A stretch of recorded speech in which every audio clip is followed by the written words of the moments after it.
उत्तर प्रदेश के बागपत जिले की रहने वाली एक ऐसी महिला जो हाई प्रोफाइल और लग्जरियस लाइफ जीने के लिए दो शादियां करने के बावजूद भी अपने दोनों पतियों से तलाक लेकर अकेले अपने जीवन को व्यतीत कर रही थी। इस महिला की हाई प्रोफाइल और लग्जरियस लाइफ जिंदगी का अंदाजा आप इस बात से लगा सकते हैं कि जब ये महिला सड़क पर निकलती थी तो अपने कमर में पिस्तौल खोस कर निकलती थी और लोगों के ऊपर अपना रोब जमाती थी। लेकिन इस बीच 27 अप्रैल 2026 को अचानक इस महिला की डेड बॉडी जंगल से पुलिस को बरामद होती है। हालांकि इसके बाद जब पुलिस केस की जांच पड़ताल करती है तो वैसे खुलासे होते हैं जिन्हें सुनने के बाद आप भी चौंक जाएंगे। वाकई में दोस्तों, आज की जो कहानी है आपको भी हैरान कर देने वाली है। चलिए इस घटना को इस वीडियो के माध्यम से पूरे विस्तार से समझने की कोशिश करते हैं। दोस्तों, आज की जो सच्ची घटना है उत्तर प्रदेश के बागपत जिले की है। दरअसल बागपत का एक इलाका अर्जुनपुरम कॉलोनी और इसी अर्जुनपुरम कॉलोनी इलाके का रहने वाला 42 वर्षीय विक्रांत सिंह जो सरकारी कर्मचारी है। विक्रांत के परिवार में उसकी पत्नी 35 वर्षीय प्राची के अलावा सिर्फ एक बेटी है। दोनों ही नोएडा में किराए के कमरे में रहते हैं क्योंकि विक्रांत की पत्नी प्राची भी नोएडा के जल संसाधन विभाग में नौकरी करती है। वैसे तो विक्रांत मूल रूप से प्रयागराज जिले का रहने वाला है, लेकिन साल 2018 में बागपत जिले में एक ऑफिस में काम कर रहा था। बात कर रही हूँ मैं 16 अप्रैल 2026 के शाम के वक्त। विक्रांत हर रोज की तरह ऑफिस से अपने घर के लिए निकलता है, लेकिन उसके बाद वो अचानक कहीं गायब हो जाता है और अगले दिन 17 अप्रैल 2026 को जब वो ड्यूटी पर नहीं पहुंचता है तो विक्रांत के साथ काम करने वाले एक व्यक्ति जब उसके नंबर पे कॉल करके पता लगाने की कोशिश करता है कि वह किस वजह से आज ऑफिस नहीं आया, लेकिन नंबर पे जब वो कॉल करता है तो विक्रांत का नंबर स्विच ऑफ बताता है, जिस वजह से उसका सहयोगी परेशान हो जाता है। तुरंत ही विक्रांत की पत्नी प्राची को कॉल किया जाता है और जब सारी बात बताता है तो उसके बाद से प्राची भी उसके पति के नंबर पे कॉल करती है। लेकिन इस बार भी जब विक्रांत का नंबर स्विच ऑफ बताता है तो इस वजह से प्राची भी परेशान हो जाती है और फिर अपने पति को हर जगहों पर ढूंढना शुरू कर देती है। दरअसल उसके बाद प्राची के जितने भी जानने वाले नाते रिश्तेदार होते हैं सबसे जाकर पूछताछ करती है, ढूंढने की कोशिश करती है। ढूंढते ढूंढते लगभग 5 से 6 दिन गुजर जाता है, लेकिन बावजूद इसके ना तो विक्रांत का कुछ पता चलता है और ना ही विक्रांत का मोबाइल ऑन होता है, जिस वजह से आखिरकार 23 अप्रैल 2026 को इस बागपत के उस नजदीकी थाने में पुलिस को बताते हुए अपने पति की गुमशुदगी की रिपोर्ट दर्ज करा देती है। और जैसे ही रिपोर्ट दर्ज होती है उसके बाद से पुलिस सबसे पहले प्राची से ही सवाल करती है कि क्या आपको किसी पर शक था, आपके पति को नुकसान कौन पहुंचा सकता था। इस पे प्राची पुलिस को जवाब देते हुए कहती है कि साहब, एक महिला है जिस महिला के साथ मेरे पति का अफेयर चल रहा था और वो महिला मेरे पति के ऊपर शादी करने का दबाव भी डाल रही थी। जिस महिला का नाम है राखी कश्यप। राखी जिसकी उम्र है करीब 27 साल के आसपास, जो इसी अर्जुनपुरम कॉलोनी के ही रहने वाली है। हालांकि प्राची जब राखी के ऊपर इल्जाम लगाती है तो पुलिस सच्चाई पता लगाने के लिए विक्रम के मोबाइल नंबर का कॉल डिटेल्स निकालती है और जब डिटेल्स को चेक करती है तो मालूम चलता है कि उस डिटेल्स में से वाकई में विक्रम और राखी के बीच पिछले कुछ सालों से लगातार बातचीत हो रही थी। इस वजह से पुलिस को लगता है कि प्राची सच बोल रही है। इसी कॉल डिटेल्स के आधार पे आखिरकार पुलिस राखी को थाने में बुलाती है और जब राखी से विक्रांत के बारे में पूछताछ करती है तो राखी भी बड़ी बेबाकी से पुलिस वालों को जवाब देते हुए कहती है कि हाँ साहब, मेरा विक्रांत के साथ अफेयर चल तो रहा था, लेकिन मुझे नहीं मालूम कि विक्रांत कहाँ गायब हो चुका है। दरअसल मैं भी उसे ही ढूंढ रही हूँ। हालांकि उसके बाद पुलिस राखी से और भी कई तरह के से सवाल पूछता है, लेकिन राखी जब पुलिस के हर सवालों को जवाब दे देती है, इस वजह से पुलिस को भी लगता है कि शायद वाकई में राखी को विक्रांत के बारे में कुछ नहीं मालूम। पुलिस राखी को छोड़ देती है और फिर विक्रांत को ढूंढना शुरू करती है। लेकिन जैसे ही 3 दिन का और समय गुजरता है, आखिरकार 27 अप्रैल 2026 को अचानक राखी की भी डेड बॉडी बगल के ही मिर्जापुर थाने क्षेत्र में नौगवा जंगल के अंदर पुलिस को बरामद होती है। दरअसल पुलिस जब घटनास्थल पर पहुंचती है, जा करके जब राखी की डेड बॉडी को चेक करती है तो मालूम चलता है कि राखी के शरीर पर एक 30 धार हथियार से कई जगह पे वार किया गया और उस हथियार को उसके गले पे भी चलाया गया था। दरअसल पुलिस अब इस सोच में पड़ जाती है कि जिस राखी का विक्रांत के साथ अफेयर चल रहा था, पुलिस अभी विक्रांत को ढूंढ ही नहीं पाई है। इस बीच राखी का आखिरकार हत्या किसने कर दिया?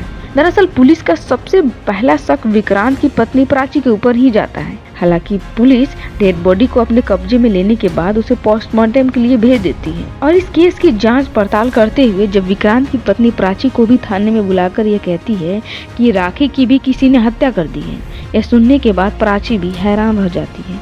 लेकिन जब पुलिस शक के दायरे में लेकर के प्राची से सवाल करती है, क्या तुमने कहीं तो राखी की हत्या नहीं की है? इस पर प्राची पुलिस वालों का जवाब देते हुए कहती है कि साहब भला मैं राखी की हत्या क्यों करूंगी। हालांकि प्राची छोड़ती नहीं है बल्कि और भी कई तरीके से सवाल जवाब करती, उसके खिलाफ में कई तरीके से सबूत भी इकट्ठा करने की कोशिश करती है, लेकिन बावजूद इसके पुलिस को प्राची के खिलाफ कोई सबूत नहीं मिलता है। इसलिए पुलिस अब प्राची को छोड़ देती है और फिर अज्ञात अपराधियों के विरोध में हत्या का मुकदमा दर्ज करके इस केस की जांच पड़ताल शुरू कर देती है।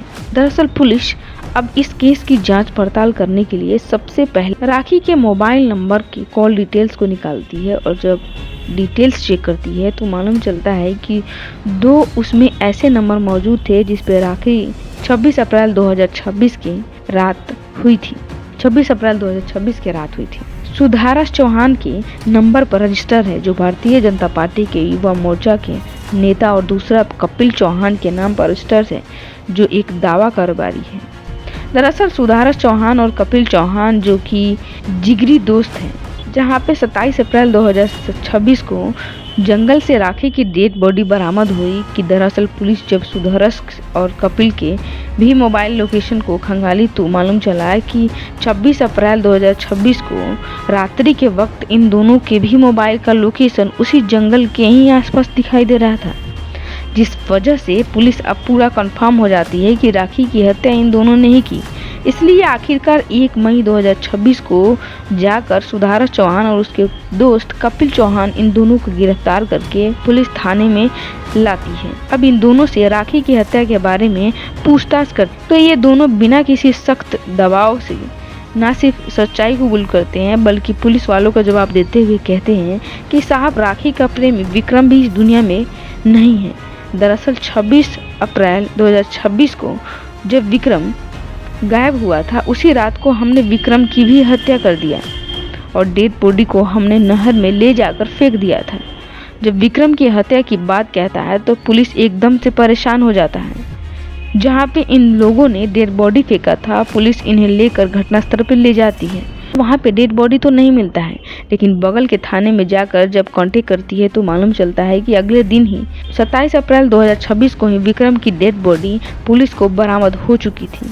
लेकिन विक्रम के चेहरे को इन लोगों ने बुरी तरीके से बिगाड़ दिया था, जिस वजह से उनका निशान नहीं समझ में आ रहा था। हालांकि जब ये क्लियर हो जाता है कि उसके बाद से पुलिस इन दोनों को थाने में ले जाकर जब विक्रांत और उसकी प्रेमिका राखी इन दोनों की हत्या की वजह पूछताछ करती है और ये दोनों इस हत्या के पीछे की सच्चाई बताते हैं, जिसे सुनने के बाद पुलिस भी दंग रह जाती है। दरअसल राखी कश्यप की कहानी एक हाई प्रोफाइल लग्जरियस लाइफ जिंदगी जीने वाली महिला थी। 2 शादियां कर चुकी थी, एक बेरल में और एक दूसरी जगह पे, लेकिन दोनों पतियों से तलाक लेकर इसी बागपत के अर्जुनपुरम इलाके में एक किराए का कमरा लेकर के रह रही थी। दरअसल वो लग्जरियस लाइफ जीने के लिए घटना से ठीक लगभग 1 साल पहले ही एक लाइसेंसी पिस्तौल भी ले ली थी और जब वो अपने घर से बाहर निकलती थी तो उस पिस्तौल को अपने कमर में खोस कर रात में भी वो कमर में खोस कर निकलती थी और लोगों के ऊपर अपना दहशत भी दिखाती थी। दरअसल राखी एक ऐसी जिंदगी जीना चाहती थी जिसमें उसके लाइफ में कोई बंधक ना हो। जो उसने 2 शादियां की थी, शायद इसी वजह से वो अपने पति से तलाक ले ली थी। लेकिन तलाक के बाद भी जब वो अकेला रह रही थी, दरअसल अपना जीवन व्यतीत करने के लिए वो कई लोगों के संपर्क में आ चुकी थी, जिसमें से कुछ कारोबार भी थे और कुछ नेता भी थे। उन लोगों के साथ अपना जीवन व्यतीत करना जीवन नहीं कह सकते हैं। समय व्यतीत करके पैसा वसूल करके हाई प्रोफाइल जिंदगी जीती थी। इस वजह से कारोबारियों के साथ एरिया के कई सारे लोकल नेता भी उसके संपर्क में आ चुके थे। इसी घटना से लगभग 2 साल पहले बागपत में राखी की मुलाकात जब विक्रांत सिंह से होती है। दोनों के बीच दोस्ती होती है और एक दूसरे से बातचीत शुरू होती है और नतीजा यह होता है कि विक्रांत का राखी के साथ में अफेयर शुरू हो जाता है। उसके विक्रांत जितना भी पैसा कमाता है उनमें से मैक्सिमम पैसा राखी के ऊपर खर्च करने लगता है। लेकिन जैसे जैसे समय गुजरता है राखी अब विक्रांत से शादी करने का फैसला कर लेती है। दरअसल इसी बीच राखी का भारतीय जनता पार्टी युवा मोर्चा ने सुदर्श चौहान से होता है, दोस्ती होती है। सुदर्श के दोस्त कपिल चौहान से भी दोस्ती हो जाती है। इन दोनों के बीच जब संपर्क आती है तो दोनों के भी ख्वाहिशों को पूरा करने के लिए खुद राखी कुछ लड़कियों को बुला करके इन्हें पास भेजती थी। और जब यह दोनों उन लड़कियों के साथ कमरे में होते तो राखी इतनी काफ़ी चालाक होती थी कि उस पल कुछ फ़ोटो और वीडियोज़ अपने मोबाइल में कैप्चर कर लेती थी। और जो सुदर्श और अपने कपिल चौहान के साथ राखी की दोस्ती थी, दरअसल जैसे ही वो फ़ोटो और वीडियोज़ अपने मोबाइल में कैप्चर कर लेती थी उसके बाद से उन्हीं फ़ोटो और वीडियोज़ दिखाकर इन दोनों को ब्लैकमेल करने लगती थी और कहती है कि जितना मैं पैसा डिमांड करती हूँ उतना पैसे हमें चुपचाप दे दे, वरना मैं इन तमाम फ़ोटोज़ और वीडियोज़ को सोशल मीडिया पे अपलोड कर दूँगी। इस वजह से यह भी अपनी इज्जत को लेकर डर जाते और जब इधर राखी उनसे पैसे मांगती तब तक पैसा देना शुरू करते और धीरे धीरे लगभग राखी को लोग 25 लाख दे देते। लेकिन बावजूद इसके कि राखी के डिमांड कभी ख़त्म नहीं हो पाती। समय यूं ही गुजर रहा था, ये लोग पैसा भी दे रहे थे, राखी से दोस्ती भी चल रही थी। लेकिन राखी का जो विक्रांत के साथ अफेयर शुरू हुआ, दरअसल विक्रांत ने मथुरा में एक फ्लैट खरीदा था। राखी विक्रांत के ऊपर यह दबाव डालने लगती कि जो तुमने मथुरा में फ्लैट खरीदा था वह फ्लैट मेरे नाम पे कर दो। लेकिन विक्रांत उस फ्लैट को राखी के नाम पर करने के लिए तैयार नहीं होता है, जिस वजह से राखी और विक्रांत के बीच में जमकर झगड़े और तकरार होने लगती। इस बात की जानकारी विक्रांत की पत्नी प्राची को भी मालूम चल जाता है। दरअसल प्राची भी अपने पति के ऊपर दबाव डालने लगती है कि तुम्हारी 1 बच्चे हो चुके हैं, इस तरह से रास्ते पे ना जाओ, राखी को छोड़ दो। लेकिन विक्रांत भी राखी के प्यार में इस प्रकार से अंधा हो चुका था कि उसे अच्छे और बुरे की समझ ही नहीं हो पाती है। दरअसल विक्रांत यह सोचकर चला जाता है कि राखी के ऊपर मैं तमाम पैसे खर्च तो कर ही रहा हूँ, उसके तमाम शौक को भी पूरा कर रहा हूँ, उसे शादी किए बगैर ही अपनी इस ख्वाहिशों को पूरा करूँगा। राखी भी वही चाह रही थी। लेकिन जब राखी को यह मालूम चला कि विक्रांत के पास अच्छा खासा दौलत है, राखी के मन में लालच आ जाता है और विक्रांत के ऊपर शादी करने का दबाव डालती है। लेकिन विक्रांत किसी भी कीमत पर राखी से शादी करने के लिए जब तैयार नहीं होता है तो राखी अब विक्रांत के ऊपर दबाव डालती है कि जो तुम्हारे पास मथुरा में वो फ्लैट है वो मेरे नाम पे कर दो। विक्रांत इसके लिए तैयार नहीं होता है। जब एक दिन विक्रांत और राखी के बीच में झगड़े तकरार शुरू होते हैं, जब राखी को पूरा यकीन हो जाता है कि चाहे मैं कुछ भी कर लूँ, विक्रांत वो प्लॉट मेरे ही नाम करने वाला है। आखिरकार राखी मजबूर होके उसी दिन विक्रांत को हमेशा के लिए इस दुनिया से हटाने का फैसला कर लेती है। और विक्रांत को इस दुनिया से हटाने के लिए जो उसके पास 2 दोस्त थे, सुदर्श चौहान और कपिल चौहान, इन दोनों से बातचीत करती है और कहती है कि जो तुम अपने आपत्तिजनक फ़ोटोज़ और वीडियोज़ मेरे मोबाइल में पड़ा हुआ है तुम्हारा, अगर तुम लोग विक्रांत को इस दुनिया से हटा देते हो तो मैं उन तमाम फ़ोटोज़ और वीडियोज़ को अपने मोबाइल से डिलीट कर दूंगी।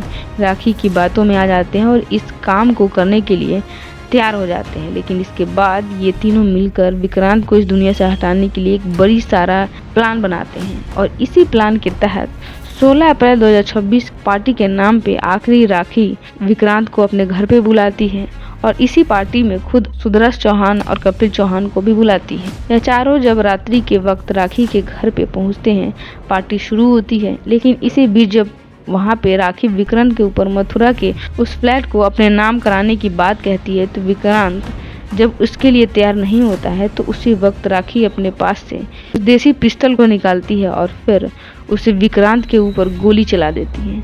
जब वो गोली सीधे विक्रांत के पैर में जाकर लग जाती है। हालांकि जब विक्रांत के ऊपर गोली लगती है वहाँ पे राखी के दोस्त कपिल और सुदर्श भी मौजूद थे।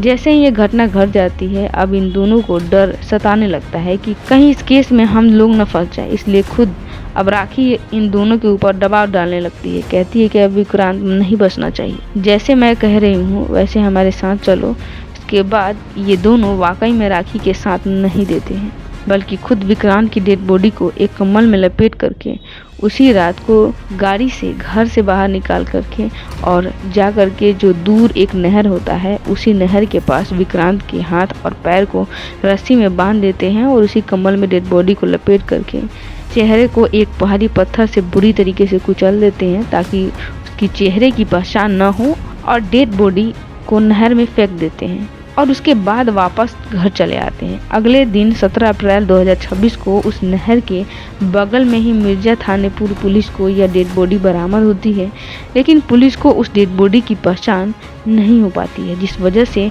इस बात की जानकारी जब प्राची को 23 अप्रैल 2026 के अपने पति की डेड बॉडी की गुमशुदगी की रिपोर्ट थाने में जब दर्ज कराई जाती है, पुलिस विक्रांत को ढूंढ नहीं पाती है। लेकिन जब इधर विक्रांत की पत्नी प्राची थाने में जाकर अपने पति की गुमशुदगी की रिपोर्ट दर्ज कराती है और खुद उसके प्रेमिका राखी का नाम लेकर उस पे शक का जाहिर करती है, उसके बाद पुलिस अब राखी को थाने में बुला लेती है, उससे पूछताछ करने लगती है। लेकिन पुलिस जैसे ही राखी को थाने में बुला करके उससे पूछताछ करती है और इस बात की जानकारी जब उस दोस्त कपिल चौहान और सुदर्श चौहान को मालूम चलता है, अब ये दोनों डर जाते हैं कहीं राखी से पुलिस सच न उगलवा दे, और कहीं राखी से पुलिस सच न उगलवा दे हम भी पकड़े जाएंगे। इसलिए यह दोनों ने राखी को भी मारने का फैसला लिया। दरअसल दोनों सोचते हैं कि अगर हम दोनों मिलकर राखी को इस दुनिया से हटा दे तो शायद सारा मामला ही शांत हो जाए। इस वजह से जब पुलिस राखी से पूछताछ करने के बाद उसे छोड़ती है, सुदर्श और कपिल राखी का मर्डर कर देते हैं और फिर राखी को भी इस दुनिया से हटाने के लिए 26 अप्रैल 2026 को खुद एक फार्म हाउस पर पार्टी के लिए बुलाते हैं। वहाँ पे जब राखी पहुँचती है, उसी फार्म हाउस के अंदर गेट पे चौकीदार होता है। अपने प्लान के तहत चौकीदार को उसी रात को उस घर पर भेज देते हैं और फिर उसी फार्म हाउस के अंदर राखी के ऊपर एक तेजधार हथियार से दोनों हमला कर देते हैं और फिर उस तेजधार हथियार राखी के गले पे चला देते हैं, जिस वजह से राखी की भी घटनास्थल पे मौत हो जाती है। दरअसल उसके बाद से उस हथियार को राखी के शरीर के और कई जगह पे वार करते हैं। ये दोनों ही मिलकर उसी रात को ही राखी की डेड बॉडी को लेकर अपने गाड़ी में रखते हैं और फिर मिर्जापुर थाना क्षेत्र के अंतर्गत नौगवा जंगल जो होता है उसी जंगल में ले जाकर के डेड बॉडी को फेंक देते हैं और वहां से वापस घर आ जाते हैं। घर पे आकर बड़े ही आराम से रहने लगते हैं। दरअसल इन दोनों को पूरा यकीन होता है कि अब सारा मामला ही साफ हो चुका है, न तो पुलिस अब राखी को ढूंढ पाएगी और न ही उन्हें गिरफ्तार करके पूछताछ कर पाएगी। और अगर पुलिस को राखी की डेड बॉडी भी बरामद होती है तो शायद पुलिस को लगेगा कि राखी की हत्या विक्रांत की पत्नी प्राची नहीं की होगी, इसलिए घर पर आकर आराम से रहने लगता है। लेकिन पुलिस को जब राखी की डेड बॉडी बरामद होती है, जब उसके कॉल डिटेल्स निकाले जाते हैं, तो आखिरकार जिस राखी की डेड बॉडी पुलिस को बरामद हुई थी, ठीक उसके एक दिन पहले 26 अप्रैल 2026 को शाम के वक्त राखी ने इन दोनों से फोन के जरिए बातचीत की थी, जिस वजह से पुलिस को इन दोनों पर शक होता है। वाकई में सुदर्श चौहान और कपिल चौहान यह पूरी कहानी पुलिस को बताते हैं। उसके बाद पुलिस सबसे पहले इन दोनों को लेकर के इनके घर पे आती है, जिस हथियार से उन्होंने राखी की हत्या की थी। पुलिस सबूत के तौर पर उस हथियार को बरामद करती है और जिस गाड़ी पर उन्होंने डेड बॉडी उठाया था उस गाड़ी को भी बरामद करती है, जहां से इन दोनों ने उसके बाद पुलिस इन दोनों अपराधियों को जिला अदालत में पेश करती है, जहां से इन दोनों को जेल ही भेज दिया जाता है। लेकिन इधर पुलिस जो 17 अप्रैल 2026 को विक्रांत की डेड बॉडी बरामद की थी, जब इस बात की जानकारी विक्रांत की पत्नी प्राची को मालूम चलती है तो प्राची को जरा सा भी यकीन नहीं होता है कि उसका पति जिस दिन गायब हुआ था उसके अगले दिन ही इस दुनिया को छोड़ के जा चुका था। हालांकि जब पुलिस डेड बॉडी को उसके पति के हवाले कर देती है, प्राची अपने पति की डेड बॉडी का अंतिम संस्कार कर देती है। लेकिन राखी की डेड बॉडी को जब उसके परिवार वाले को देने की बात कही जाती है तो राखी के 2 भाई थे, जो लेकिन अपनी बहन की डेड बॉडी को लेने से इनकार कर देती कि राखी पिछले 7 सालों से हमारे संपर्क में नहीं थी। डेड बॉडी लेने से जब इनकार करते हैं तो पुलिस दोनों भाइयों को समझाते हुए कहती है, ठीक है, अगर आप लोग डेड बॉडी को लेकर अपने पैतृक घर पे नहीं पहुंचते हैं, घर पे नहीं जाएंगे तो डेड बॉडी को यहीं पे अंतिम संस्कार कर दिया जाएगा। जिस वजह से आखिरकार राखी को दोनों भाई अपने बहन की डेड बॉडी का बागपत में ले जाकर अंतिम संस्कार कर देते हैं। बाकी इस घटना के बारे में आपका क्या राय है, हमें कमेंट बॉक्स में ज़रूर बताइए। मिलते हैं अगले किसी नेक्स्ट क्राइम स्टोरी के साथ। तब तक आप अपना और अपने परिवार का जरूर ध्यान रखिए।